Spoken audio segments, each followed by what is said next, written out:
Taulotu.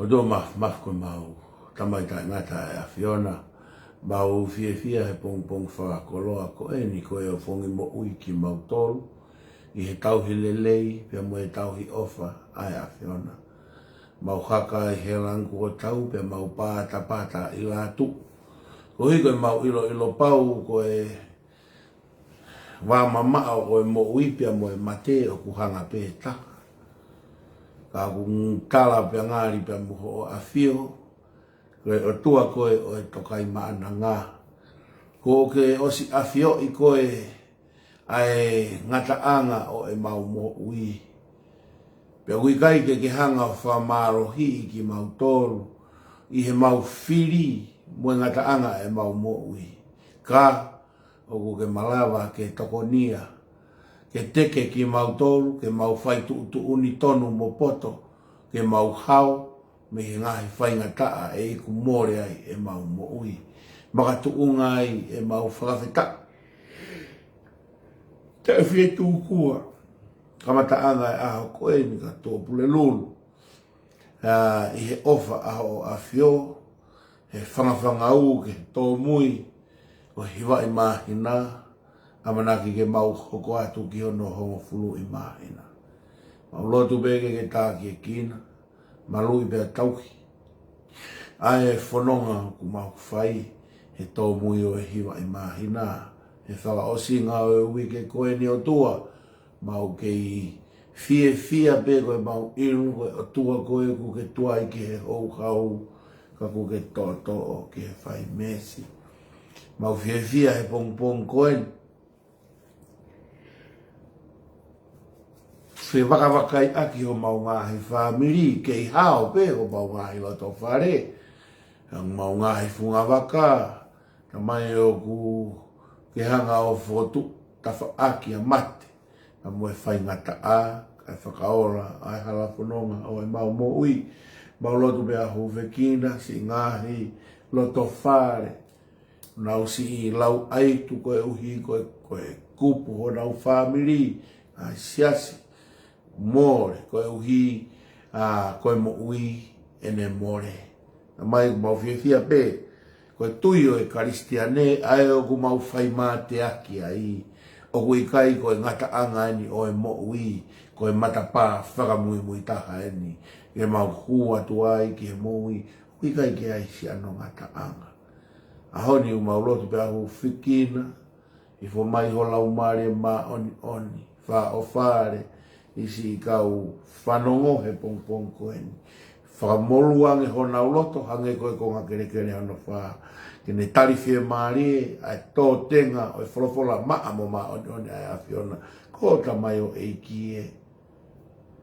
ke i tuku bea loro pe bea whakange esi ka whakapito ai ho lau maari ma oni koe hui ke hoko e fua a hono lo ngutu koe wholofola maa ia ai awhiona pea whakarea ai ho lau maari ma oni koe hui ke iola pe wholofola a ho awhiona tuku ke anga hala e kakano pe mo e toto ma oni pe ai loto pe mo e lau maari e mo e wholofola ma aho awhio whakatoka e hala ngai aho mo no ngā ue e nā ke ako mai ka mau ka lotu ka mau pehe ka mau ta mai ukui he wani ke tāpua ho wafa ya o mai ho pure e whai ho whina ngalo i he langi pe pehe whoki mahamani whaki mai he ao ni ha mau mea kai ki anai me whakamore more mau ngahi a ngahara o ngai koe mau whakamore more agi nau tolu wha pe u mo ua mai pe ana ke tuku ki mau tolu ke ahi whakahao ki mau tolu pe me he whiri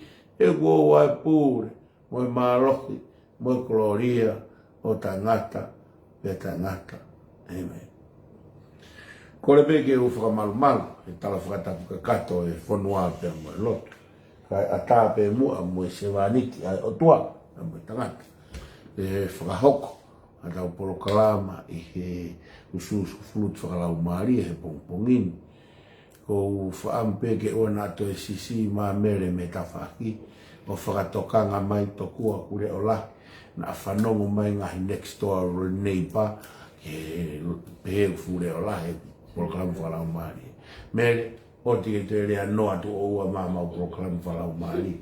Kau ke tokoto noa ia, tokoto noa ia pe. He kusaia nei pa ia whanonga tae whaswalo tu me mea whalo tu neongo o kai ke mahino ka nauto rea whatonga. Ok? Tokoto noa ia.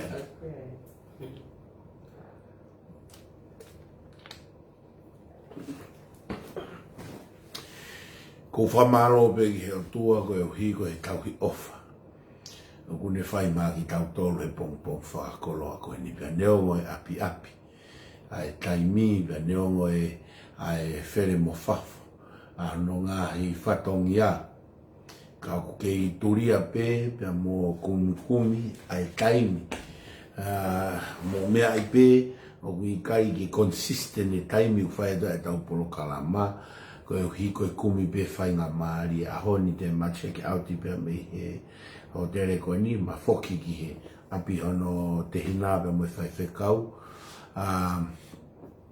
mau mai mo e whanau ki he matatahi he ahoni wai pe ono ngai whatongia ka te whenga pe ahoni e lawa hatau ki porokalama usu usu he whiawhini koe uhi pe ke whakawhainga maari e ai ngahi mea kotoa pe ke lawa pe hatau ki porokalama ke unga futuku noa i pe ulahe au pito me whanki mea ko whakaamu ki isi ue tolu pe wha ko whakaamu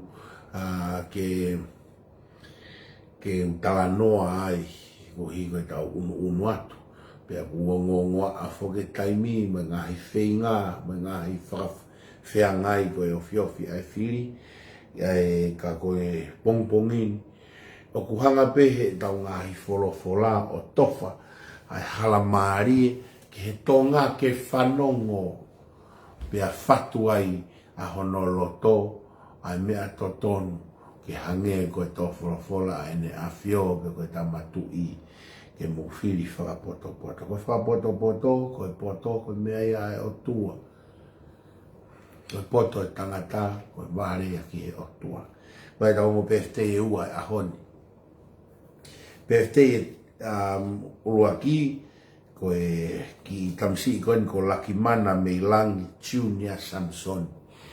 Lakimana Meilangi Junior Samson, hogosia hono taunima e ahoni. Ki tamsi en ko whaalele mga pegi nusila, next door neighbor be mo hogu sister. Pea ko ulele mga pegi nusila, si whae na whai mea kai. Papa na mo manatu ki he pleta koe, seafood pleta he ku alat whamui mui ki nusila e future na e feke, haka steam e feke, mo ngai mea ko ia. Koe si whehi whono ia, me koe si fofonga mōwhia ia.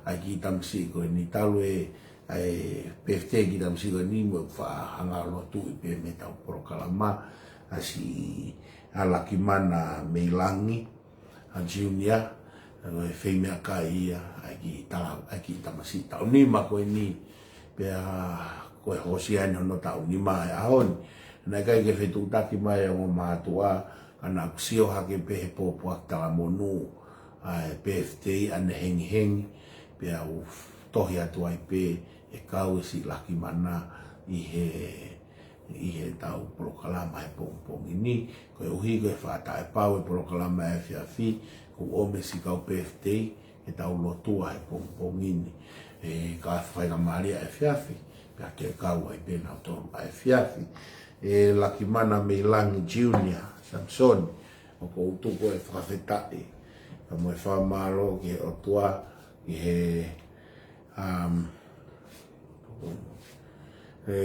tauhi mo e ofa ai o tua o kuwhai ki te koe pia mo e tauhi kune whai au sia o tau ni ma koe tau ni ma whoki i Nusila ku kauia he ngahi ta mahu inga hono ai o nau ngahi PFT koe uhi koe tau ia ko matapa ki hea ko whakaata mai mo whakamama hona o to. O ko mea ea ko whia lahe e ki tamsi koe ni pia mo e o mātua ki a loketi pia mo reo tisia Samson ai tauhi o ku mou whai pia mai ki tamasi ko e ni pia ko usio ko mo whelaulau o ku whai ki e siasi pia pehe ki e whonua pia pehe ki e kau whai whekau o ku hange koe wholofora o e wike ko o simo no ko speri koe ave koe mea ofa a ki e ipu vai ki e tangatanga au e ai o tua o ku talamai o wikai alu ta e tāpu e kina ia e o tua ko mo whilaulau he lotu o sio ko mo whaito aki o na mo whakaukau o ku alu ta e hanga e o tua o tāpu e kina mo ki whanau pia mo no hako pia guai hono whakatokanga i kia mautolu ka whai whekau ka mau ka hoko koe whakalavea i he lau maari e si hifo e whangasipi pia kutuha ki mautolu e taupunga i ho mau kia pia mau o hopo he moana o tāpu ake ofa ai whangasipi ka whakamala ia a e mau whai whakalavea e whangasipi pia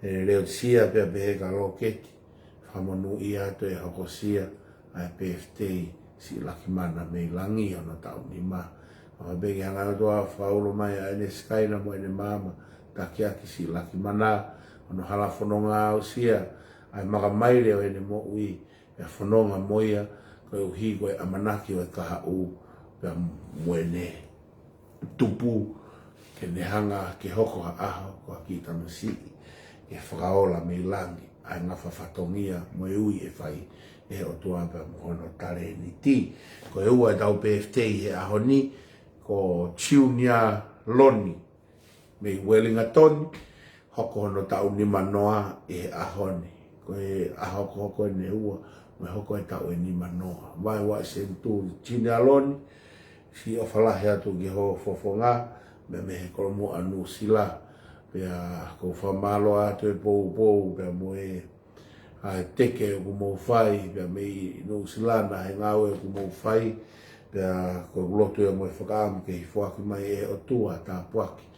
A loua ke whakainase a ki koe, pea mo ngā hui ke whai, na whamonu ia e o tua a ngāhi mea kotoa pē, e ngāhi tau hanga mai, pea me mua, ke na taki koe e o tua, e ne māma mo e nesikaina, e whaka monu ia e o tua ho hala, pea o whaki koe e ono lau marie, pea o halolo hifo ngāhi keresi mo tā puaki, he hala whanonga, ko ke au sia e vai ua senturi, o e mo ui, hono maka maire ia ke manga ai ki he vai ua senturi, hono wa ke whai tāpe ki nai si hoa o hala, e whamonu ia ngāhi mea kotoa pē, o ko ke whai he hala whanonga ke i ai, e mau whamonu ia, ai, ongo PFT koe ni, i hono hoko, i he aho ni, hoko tonu ia, i he aho ni.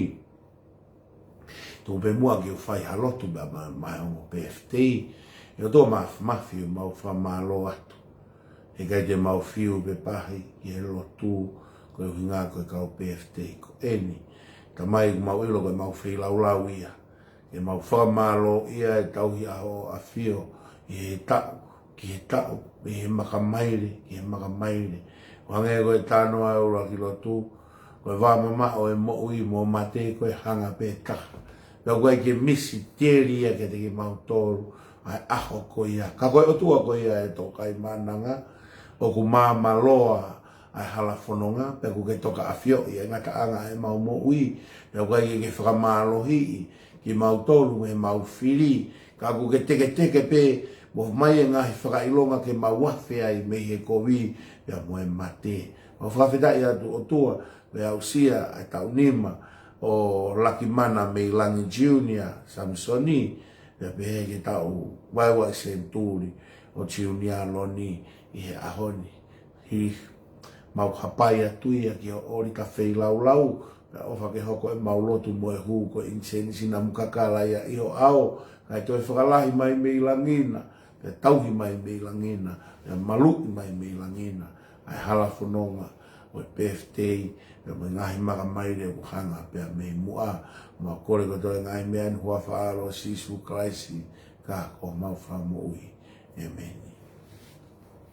Pongpongini, ke tau talanoa, i he polopola, ki he same koe o e weekendi, koe same koe o e weekendi, koe same hono ua o no, koe ngahi same maari e fokieni, About te mo foki ba mo lau e ngai same, kamana e same ua ua tolu, ua wha, ua nima, ua ono, ua fitu.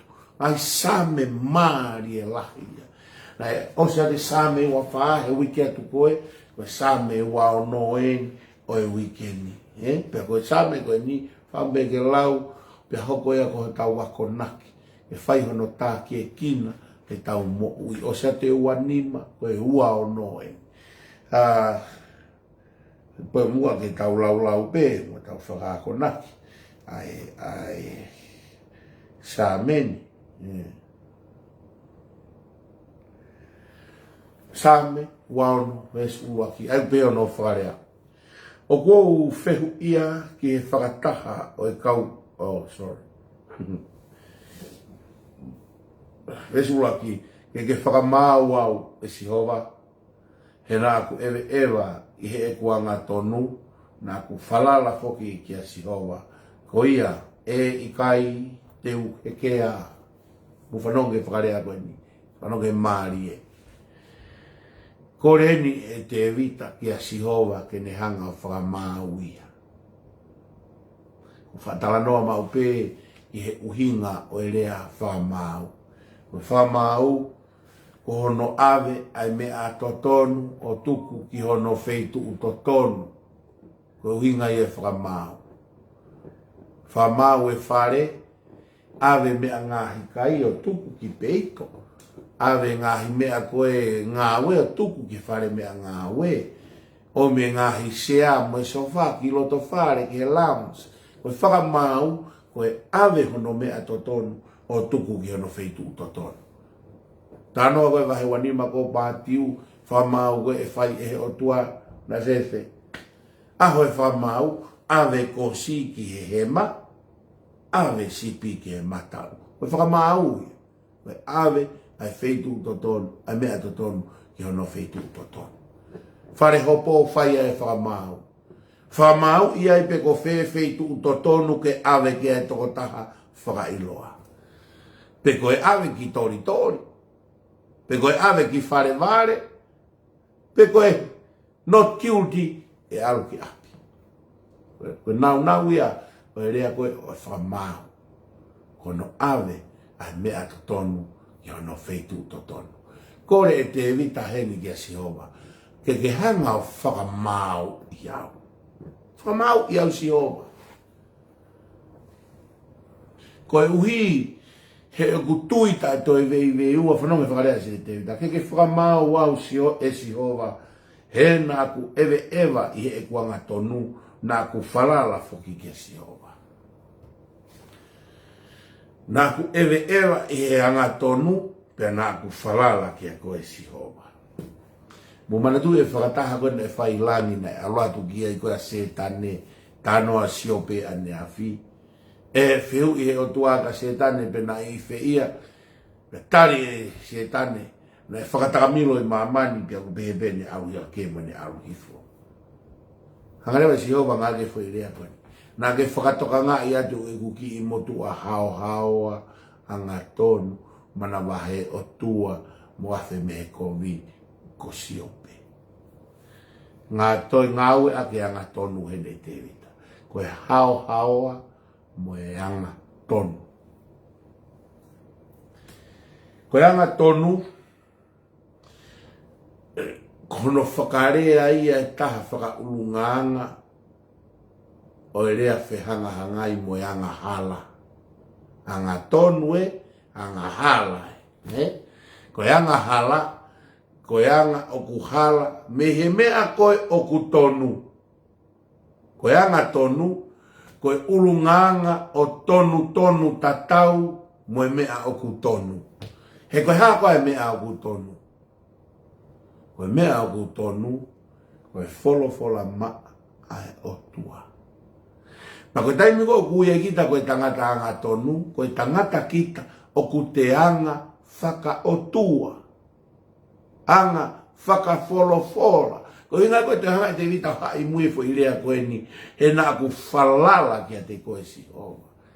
Koe rea koe whalala, ua e tau palo veape i loa, koe whalala ki he waa mei popo. Koe uhinga koe whalala, koe te lean, pe koe te whalala ka ha mea ku te ilo, e hanga he mea koe ia brace kit, mea koe ia taofi kit, pe puke kit. Koe mea u whaia he mea koe whalala. Koe whalala koe ke waa mei popo, koe te whalala atu e motu e waa mei popo, ka te tō o whainga tā ia. Koe hika koe ne whakarea i koe te rita hene. Nā ku whalala, ahi i au, a whakamau i au Sihova. E nā ku nofo i o anga tonu, pēha, pe nā ku whalala kia te koe. Anga tonu, mo whalala kia Sihova. Ta koe mea koe te tauanga to tonu ai, koe mea koe te tauanga whaka otu ai, koe mea koe te tauanga whaka wholofola ai, ke hingaki ai whalala oe mo ui, ki he pau. Pai ki hiwa e whiri tonu na e wha hiwa aki he wafe tupusi i, hiwa ngofuru tupusi lahi, ai ke pau. Ai ke pau. Whemau e whalala ke whalala ki he pau. Ilo e tau whalala tangata, kai te ke, ko tui koe, kono whakatata mahino hono o mai e rea whalala ko eni. Ko e tau whalala ke e tau tamai mo e tau whae. Kai ha. E ai e aho e mate ai ho o tamai mo ho o whae. Ko haere wati ke to e whalala ki ai. Ko kau ngā tangata, ai e ai e aho teneri aki ai koe, hange ko hiwa e whanau. Your mother will let you down. Your father will let you down. Your brother and your sister will let you down. But Jesus never failed. E ahoi ari ake tau tohe, tau tamai, tau whae, tau toko ua, kau ngā tangata. But Jesus never failed. Koe rea e mātu a niu nau tamai, koe o kai peke u whalalau. Never trust anyone. Hardly trust anyone. Whai ngata a ke u whalalau ki a ta. If you can't trust anyone, trust God. Mena tānoa kia te vita. Hanga e te vita claim e ngeanga tonu ko hi koe pau e mea ku whalala ki ai. Ko hai? Sihopa. Claim e te vita e ngeanga tonu ko hi koe pau e mea ku whalala ki ai. La he dai mu tau whalala ki e kakai he mo ui koe ni. Ta koe koe kakai peo nau taki mua no lau i tau tolu. I kai koe ia. Ta koe ki aha to whiri whakatu tā makitaha he ala whanonga ka koe best friend turn enemies. Ai kau ngā mea whawhare ko na tafoki aku o hoko koe whiri koe worst enemy. Koe hiu koe te tā whakapuri puri he taimina na best friend. He koe best friend iwa. Tau hanga luka kotoa e tau whakakaukau me tau ki. Hāwani mea skeleton in the closet. Whaki mea koe ako te luka kei. Pako tau moku ten pita e situation ni mo best friend ni. Pea toki ta aki hake a heri. Jesus never failed. Your best friend will let you down. But Jesus never failed. Mea na hanga e te vita whakarea e mea koe ni. Whalala. Ko ia. Might of faith. E mua lahi ia. Tokaloni tu e toka. Might of faith. Koe tui whalala. Koe whakakaukau whuki e tui whalala. No whakamatalai he motua whaifikau. Koe tui. Oku always aim ahead. Koe tui koe kamata anga e mea koe toa pe. Ka tango te tui aha mea. Oku you take all your might and your weight to it. Ta koe mea koe ati pake whalala, tui whalala. Alato tui o tau, momua atu o tui. Pia whalala ati kei moho weight, moho body and everything. Koe mea koe tui whalala. Ka tui he puluha mea. Ka tahato tu ofu mea tui he koe mea i tau pota ki mua.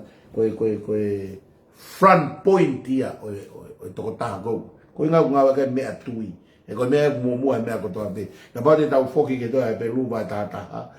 Koe wahe ia o e tui. O ku tala noa ai koe tui. Koe mea ia ku mo ia ki he mea ko o te kai sio ki aho tau mata. O hanga he tui o taki ki tau tolu. E koe mea ia ku mo a koe tui. Whakaukau ia na hanga he kakai tō ngā o ririu.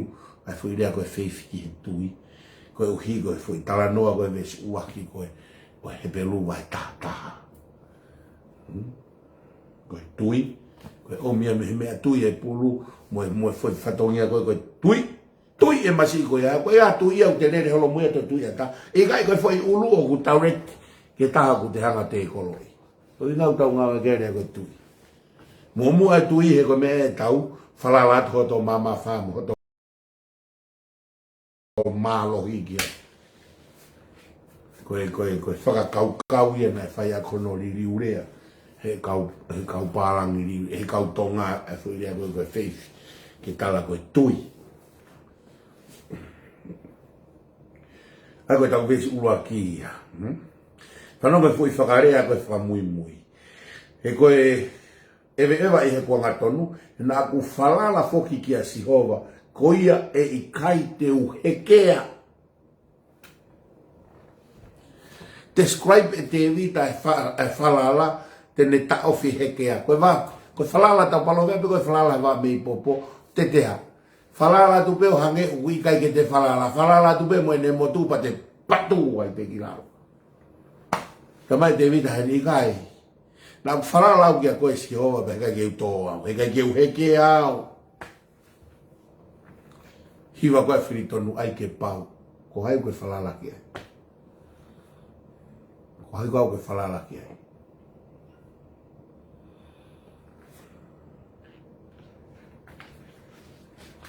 Samiu Tavalu, kwa kia hakusiasi ako.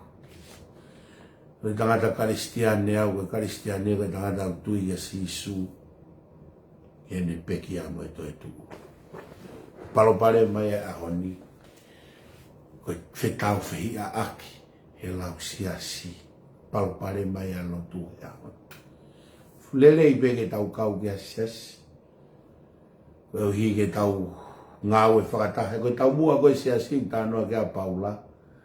Pe Paula, ona mouri aka mo ngai whakatahanga. Ko hi ko vai vai, o koe aku kau ngā tui, ke ne pou au e whakamalohi. E kutui. Ko hui ngai e whiohi anga e lotu. Kau ero e whiohi anga e lotu e ahoni. O ko hoko e whiohi anga e lotu koe ha. Mo ne la sila kasi ngā koe tau ngapi. Ke te toi tangai hoto fo i mata mo hoto loto mo hoto lau maari. He tau aki whe lau aki loto e siasi. Mo e fuku i loto e siasi. Koe koe tau mua e fotu e siasi. Koe sino si isu, koe siasi. Mai si isu. Tanoa kea vai tahani ma koe ula korinto. Koe sino si isu, koe siasi, koe si isu, koe ulu. O waha siasi ulu a si isu kai fuku i lalo ai me mipa siasi. Ika ai. Tu koe mamahi i e lau siasi. E koe palo pare mai. Koe nau koe mensine hake siasi koe o hai. O simifi. Tau tu ulu tui. Koe gau siasi. Koau koe konga pe au e siasi e kosi suka lai si koe ulu e. Koe mea kou kai ki tau kape kape ai. Mea koe ki tau kape kape ai. He kui kai ki e ke. Ai ngai kupu o e ulu o siasi kosi suka lai si. Mea ne rea si suke kau a konga. Ai fe kau fo o. Ke mou fe ofa aki a te ki mou tō. Koe tala noa bea si suke kau a konga. Mou fe ofa aki pe ia mou tolu, ke sio mātua, me tua siasi. O ilo ki i kau ako, koe whanau ki nau tolu ai o tua. Mene mai fe kau fo o. Hame u hoko siasi e hao. Koe hoka ai siasi ai loto, moe tau aki whakamau lau, moe lau wako, moe lau ngā ue, moe lau tu maari e loto. Tu koe pipiki e fui whakau kau koe ni o sias whakamamani koe ni o tau ngā kau ki ai. He te tau fuku tau tō ui ai. Koe siasi, koe kupu ia kalaisi, ko kalaisi koe ulu. Pea koe siasi, o ku nau whekoe koe, o ku nau merino, he hui kai ke ni māmo e lai wae, koe whakamatala ia e toi tapu. O ku whai tu une uluka e ngau e kia nima mo e ngutu mo e vae, mo e mata mo e teri ngā ku whai tu une uluka. E hingai ku ulu a si isu, ka tau kupu ai tau tolu. O hingai ne whikai si isu e ka ko mo wheo whaaki ia mou tolu. Ke ulaki mu o mu ai a mou tolu ai ha.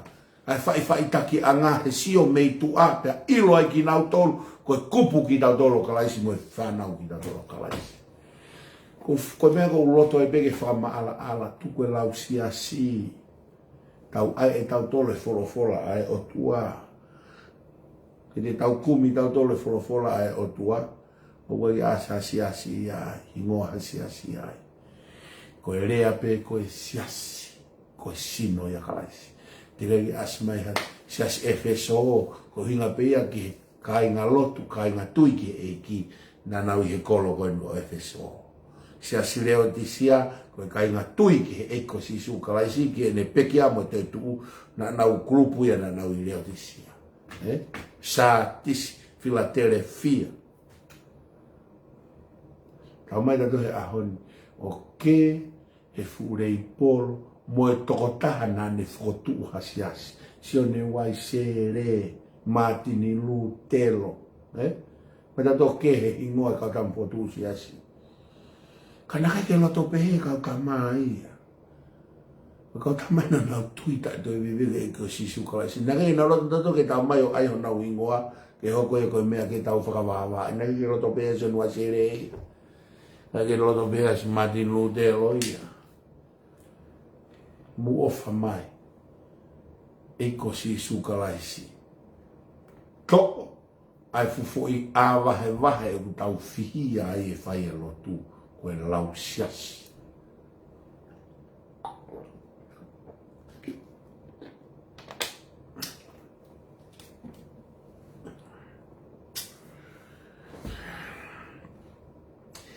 Musio ke veso no wa, ma he wa no veso no wa pe whakarea koe. Ahi I au, ahi I au. Moilo koe ahi I, koe kutala noa sisu, gai be sisu. Koe koula lelei, ko no ahi ki tau tolo he hala whanonga, o kutatau ia mohono tutu he afi ai koula lelei. Tutu he afi koula lelei. Koe lahia nge hu ai koula I hea, lahia nge hu ai koula he afi, lahia nge hu ai koula he afi, koe ne piua nge ia. So ke na tula te evita. I leo koe kai tola he tau tolu. Whihia ta toke ki tau maha ahi a kita. Te whaka ehi kita me ahi. Kau mea. Ko au ia ko hoku tavi aku. Aiha. Ahi. Ko hoku ahi I oku he aho. Oku ahi pe me fulu I ulu au ko hoku lai vae. Oku hange hoku ahi oku ia koe hanga koe se tane o tautea koe a siope ake pala. Whamatala koe siope vae ua. Pala pe me he au fi vae, alu au ke tumu ake ulu. Pe wai ahi o. Koe te he awa pe koe tasio ke Facebooka, koe ahi pe me he lai vae o alu au ke tumu ake ulu e ahi. He ilo fe, o ku malohi ho o tui ka pau te kai ke ahi. Pore I e te vita ia heni he beso no wa. Ahi iau e sihova o ilo iau. Ahi I hoku lau marie mo hoku loto. Foi pore neu marie. Ahi a hoku loto mo hoku lau marie. Koe hui, koe ahi ia o ku mahu inga. Ahi ake mea kai koe kai ake sino. Hanga hene e te wita challenge o tuake ahi iau. Whanonga koe challenge maari. Ahi iau e siova o ilo iau. Koe ahi koe ni ku meaning e test. Challenge. Koe rea e mala o e sipoti. O pehe, no pain, no gain. But where he was pretty oceanic, pehe, when going gets tough, the tough gets going. Ko uhinga ko when going gets tough, ko ne tafu ko uhi ko no ahi mo no testi. Ko kau to ape o ku kei hoko atu I tu a mea o e ahi. Uhinga ta no ai a Paula. He wahe nima ko o lo ma. A mai Paula. Tau viki he ngahi mamahi. He oku tupu laki ai e tau kātaki. Ko e mamahi. Oi ahi. Oku ne hanga o whakasino. Mo whakakaua e tau kātaki. Whakasino. Mo whakakaua e tau kātaki. Ta koe mea kai. Oi kātaki, koe mamahi, koe ahi. Hanga te wita tawangi, ahi iau ke ilo iau. Ahi iau. Mama si poti, ai mea koe test fitness. Ko feila peo he test fitness, i kai ke tau koe he tokonaki. Timi akapulu. Koe test fitness, ko whairea koe test koe ahi ia. Ko hono ahi pe tesi ke ilo e tamasi o ku fit ke wa inga he taonaki. Same principle. Koe principale ta tau pe ia, pe moe tāna te ita. Ahi I ke ilo iau. Hanga o tua hange ko siope. Ahi ia siope ke ha. Ke ilo iai a siope koe toa ia. Ke ilo ia siopa koe toa ia. Me atata. Pore na fai Davida. Ai ia sio. Ke ilo ia. Tau te fito, ke ahi i hoku lau maari mo ahi i hoku loto. Malai si potiko test fitness ia ai ha sino. Ko hi he miri sino e tokona.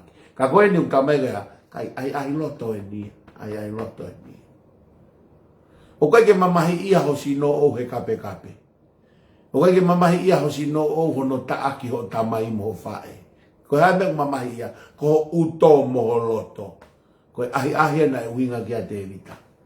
Ahi i hoku loto, mo hoku lau maari. Ko ahi koe loto mo lau maari, ko mea aku whanongo kia i hoteringa. Mea aku sio kia hamata, ko e mo matapā teke ia e ua, e a ua ki he loto, ahi. Mea matapā teke e ua, au ki he loto, ahi. Veso no tonu. He oku i hoku ao, aho alo ofa, pena aku ewa, i ho o mooni. Panong he rea lawa de stolu. Ko hinga ko oku mawhei ai e te evita ke withstand e whai ngata aho no ahi ia. Ko hui ko alo ofa ai o tua whakapapau i te evita e ne whalala kia Sihova he veis ua ki. Veis hono tolu hangai ne te evita tala mai. Oku whakapapau ina e nofo he alo ofa a Sihova. Wow. Ko mea une whakapapau iei, o ku malo iei ki hono ahi. Ko foi mea maari e whakaosi, a ki foi laine koe mui. Pea na aku ewa i ho o mo oni. Na aku ewa i ho o mo oni. Kau ia he mea, une puke ai a te evita. E no fo mau ai he whare o Sihova. Ko i koe ha, ko mea koe tene sivia ki tau tolu pe ku tau tuu mau, i he ene mo oni.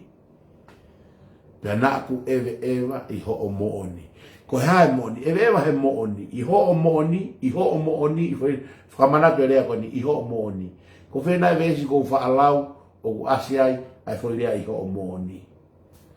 Sione taha fitu, he lotu wa si isu, sione taha fitu. Ai pehe ko e si isu, ke whakatapui a ki nau tolu, i ho o mooni. He ko ho o wholofola koe mooni. Sione taha fitu. Loto a si suo hufe kina ka wakonga na ne pehe ai ki hene tamai. E tamai ke whakatapui ki nau tolu i ho o mooni. He ko ho o wholofola koe mooni. Whakarea e te vida ne vesa no tolu. Me nāku ewa. I ho o mooni. He koe wholofola ai o tua koe mooni. Koe whakarea e te vida. Nāku ewa i ho o mooni. Hanga si suo pu ake ne lotu. E whakatapui a ki nau tolu. I ho o mooni. I ho o mooni hea te vita. I ho o mooni hea si su. Hanga newe si suo whaka ose fu i whakarea ne pe. Ho o wholofola koe mooni. Ho ingoe ka inga. Koe taha mea ke ne whaka ewa ki tau tolu i he mooni ai o tua. Ka koe mea whakamānawa ai o tua koe wholofola. Pane ine ke tohi e te vita. E sā me taha hiwa. Vesi hono taha. E whakat ke fufu a o wholofola i hoku loto koe uhi ke ua nā koto e anga hala i ke te koe. I kai ko ia. Ta koe nofo ai wholofola ai o tua ho tau loto koe me aia kune ta ofi ki tau tolu ke tau to e anga hala. Sam tahatahi waves tahataha. Ke fufu a ho o wholofola. Wholofola hai Sihova. Koe mo oni ia. Tala e si isu he ko ho o wholofola koe mo oni ia. Fufu e mooni ho tau loto, pe tamai te koe uhi ke ua nau toi anga hala e kia te koe. Hau eki moe ka inga, koe wholofola ai o tua, koe mooni. E koe mea eo whi mau ke fufu ho tau loto, mo tau lau maari. Ai mooni. Koe mea eo ku tau i, koe mea eo ku tau tu kawe a uai. Koe tau i ai mooni, ma ai whonua. E koe mooni koe wholofola ai o tua. I loi ko nofo sio. E ngahi campaigni koe ni o ku whai. lahi taha, tai taha pe ko tikai ke usio hata. Ko tuu hake haa ne papa. E kau ai o tua e whakarere o e whonua. Whiwa no whakasio. Ka taha o mai beo wholahe ne palani ngā aue akono ata mai mono loto mo ne whakau. Te kai ia hataha ke ne whakotuu haa ne papa. Ke whenā pasi pia moe moto o e whonuana e whatu ake ula wha. Ke ha? Ke o tua pia toki tonga pia ko tau tofi a ia e o tua mo tonga. Ni me hu mai pe tama mo ne palani ngā aue koe. Whio whaani mo ngā aue mo. Te ke sa hata ko hase ne papa ai o tua. Ke hange koe moto e whonua. Ke whenā pasi pia alain e ne kaweinga mo e taumua ngā aue pia mo e moto e whonua. Te o si au ia campaign hata. Kua o tohi he ne papa. Ai whakakau ke alaini mo e taumua e whonua. Mo ilo, ka kai ke taki e o tua ke hoko ia koe fo i whetu taki ama ia. Pe koe taki o tu ka veinga ia ke tūria he tonga. O kunofo i rerenga pe tau amanaki a rau tau. E koe kua paroparema e whonua e, kua paroparema whakapolitikare. Kua paroparema whakaekonomika. Pe whakasosiare. Koe tonu pe hono whakotu e fo i masterpiece ia e pasolo. Koe o tua he tohi koe mea. Pe e tonu ai pe whakotu ia e politikare, mo e sosiare, pe a mue. Ai mea. Kau teki o sio ata. Ana maha wholahe ni ngai. Pe a kou tui koe me aia te nauloi ai. Koe me aia te nauloi ai he ngai kawinga ngā ue mo e whakotu ngā ue. Pa koe me aia hui kai ke ola ai. E nau kai kawinga ngā ue mo e whakotu ngā ue. Koe kai ke kau a si hoa ai. Koe kai ke whakamua a si hoa he nau ngā hi palani ngā ue. Mea bea kou tangane ia ai he pure anga koe ni. Koe uhi koe ha. Mea kou tangane ia ai koe nau whai e lotu me au kai he sia si mo e whonua. Mea kou tangane ia pure anga koe ni. Whamahino mai ku involve o tua e tau ngā ue whai. Puku ke heo mai ia kaila koe pure anga ha kai. No whau whakau aku. E mea kua lawa. Tau mata tonu, mata tau wheiwa. Pea moe ha. Pea moe kau ai o tua he whanua mo e pure anga. Ako whiwa no whakasio sio. Haki i pena. Pea ko hatu waki. Ha. Taha he kau kandidati. Ako asi mai ai o tua ai. He koe ka veinga e whanua koe o tua. Ia pai kai ki hange ko te vita. E tala mai te vita ku whalala ia ke a si hova. Mai te vita ku whalala ia ke a si hova. Kau ilo whewhewe kau candidate le leien. Papa o kai ke nau whalala na tau ka si hova. A nau whalala na tau ko nau poto. Wa nau ngahi whotu ngā ue. Tonga. Koe ola anga. Koe amana ke anga e tonga. Koe o tua. O koe ola anga oe tonga. Koe tau ngahi poto whakaata mai. Mua tau simbare tatangi. Kai ngai lau si i. Mu dolu koe Facebook a. Mu whetu take atu ko tau kai ngai lau si i. Koe walu he whiawhini. O whai e whakataha. Ai tū. Koe whakataha ai tū. Mu mandui koe tū. Koe tau kawe inga ulu aki. E whakafoki e whonua ki a si homa. Whakafoki e otua. Koe hui koe kawe inga wholau. Koe otua e motona. Mua e otua. Koe mea kou tau whakafoki ai. Koe koe pātu a politikare ki tau tō. Koe pātu pe tau tō. Tau pōpō. Koe tau movement pe tau pōpō pe.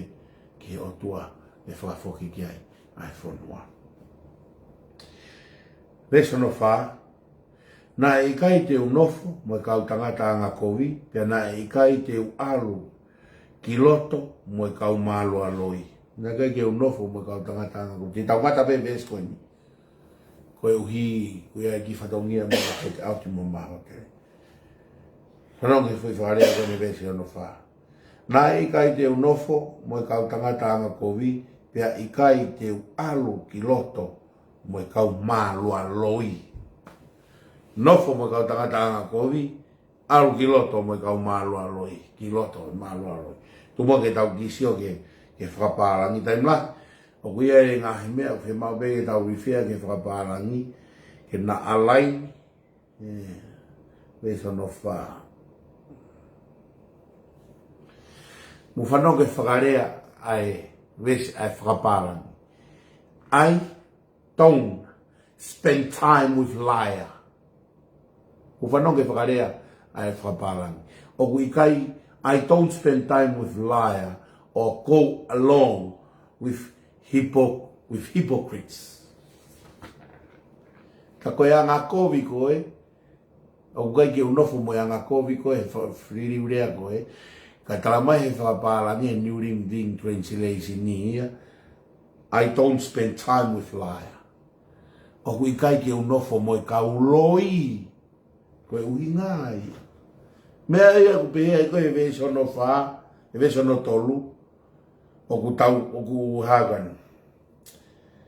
Unfailing love, he o ku tanoa koe veso no tolu, ke nofu mao behe mooni koe ai otua. Ko hui koe veso no wha, kala mai ke. O kui kai ke nofu ia, pe ku spend time ia, pe a moe kau loi. He hoi ki moe kainga, koe ananga e kuongai ne loi. Ananga e ne kuongai loi. So ke whakaosi koe vesi e whakaparangi. Or go along with hypocrites. Malo aloi. O kui kai ke mau laine ta, pe alfa ta. Moi kau malo aloi. Ke tau ngata e vesi koe ia. Sa me mahu inga eni. Sa me whakaofa eni. E tau lau, pe a moene lave maari e ko tau lau maari e, pe a ku tokoni. Ko same ko niu vese tahaua ko pompom e tau to erere pe same ko ia tau to erere pe same ko ia e ko same ia o sapate ko ini nan ko uhi e tokoni au pito ia ke tau ngahi tokoni kau ko tokoni au pito ia e kau tau katangata te maranga o pege toko ni aka tiki mau tolo.